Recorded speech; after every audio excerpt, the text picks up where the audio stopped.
Antigen होता है वो यूजुअली जो ज़्यादातर जो है प्रोटीन का बना होता है या पार्ट ऑफ प्रोटीन होते हैं, ठीक है। ये फॉरेन सब्सटेंस होता है, ये बाहर से आए हुए सब्सटेंस होते हैं, पदार्थ होते हैं जो हमारे शरीर के अंदर में प्रवेश करते हैं और इसको हमारा शरीर जो है सेल्फ रिकॉग्नाइज नहीं करता है, क्योंकि ये हमारे बॉडी का पार्ट नहीं होते हैं।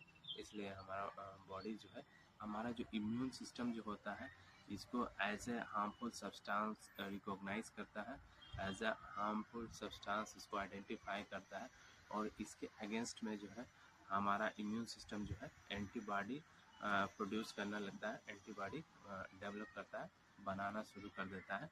क्योंकि ये जो एंटीजेंस हमारे बॉडी के अंदर में जो इंटर किया होता है, ये क्या करता है, ये अपना रिप्रोडक्शन करने लगता है और हमारे ऑर्गन्स को नुकसान पहुंचाना शुरू करता है। तो हमारा इम्यून सिस्टम जो है एंटीबॉडी का निर्माण करता है, जिसका बेसिकली स्पेसिफिक उसका वर्क यही होता है कि जितने सारे जो एंटीजेंस हमारे बॉडी के अंदर में घूम रहे होते हैं या वो अपना रिप्रोडक्शन कर रहे होते हैं, उनको क्या करना, उनको न्यूट्रलाइज करना और उनको डिस्ट्रॉय करना हमारा एंटीबॉडी का मेन फंक्शन होता है, मेन काम होता है। जो एंटीबॉडी जो होता है वो भी बेसिकली प्रोटीन का ही बना होता है, लेकिन इम्यून सिस्टम इसको प्रोड्यूस करता है। बेसिकली जो इसका मेन फंक्शन होता है वो एंटीजेंस को खोज के हमारे शरीर के अंदर में और उनके बाइंडिंग साइट से अटैच होके उसका मेन पर्पस होता है कि जितने भी एंटीजेंस हैं उनको डिस्ट्रॉय करना, उनको न्यूट्रलाइज करना। एंटीबॉडी का बेसिकली टारगेट होता है कि जहाँ जहाँ भी एंटीजेंस होते हैं उनको खोज के न्यूट्रलाइज करना या डिस्ट्रॉय करना। एंटीजेंस होते हैं वो जनरली हमारे शरीर के बाहर ही ओरिजिनेट होते हैं।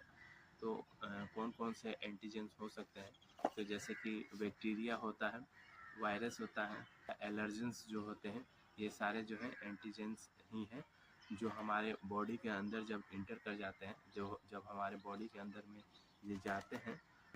Except autoimmune disorder, autoimmune disease जो होता है तो उस कंडीशन में क्या होता है कि हमारा इम्यून सिस्टम जो है हमारे खुद के सेल को रिकॉग्नाइज नहीं कर पाता है। जो हमारा खुद का सेल होता है, जो हमारे शरीर का ही सेल्स होता है, तो ऑटो इम्यून डिसऑर्डर के समय में होता क्या है कि इम्यून सिस्टम उसको भी आइडेंटिफाई नहीं कर पाता है, जिसके वजह से क्या होता है कि हमारा इम्यून सिस्टम हमारे खुद के ही सेल को डिस्ट्रॉय करने लगता है।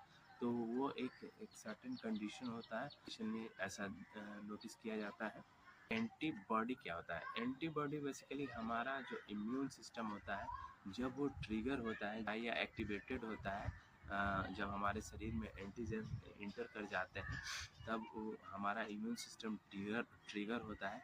तो बी सेल्स जो होते हैं वो क्या करते हैं, एंटीबॉडी का प्रोडक्शन करना स्टार्ट कर देते हैं एंटीजन के रिस्पॉन्स में। बी का जो प्रोडक्शन हुआ था वो क्या करता है कि बाइंड करता है एंटीजन के स्पेसिफिक साइट से, ठीक है, उसके बाइंडिंग साइट से, और कुछ इम्यून सेल्स होते हैं जो बाइंड करते हैं।